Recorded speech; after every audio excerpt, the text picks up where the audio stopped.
இப்போதான் பூத்துருக்கு. இப்போ இது வச்சு 42 நாள் ஆகுது.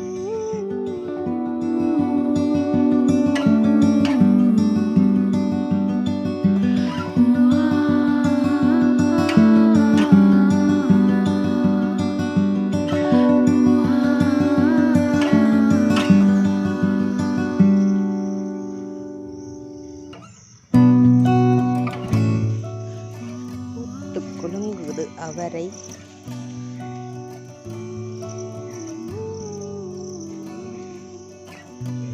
இதுல ஒரு 3 ஆச்சல் ஆஞ்ச பிறகு விதைக்கு விடலாம். என்ன இது என்ன அவரை?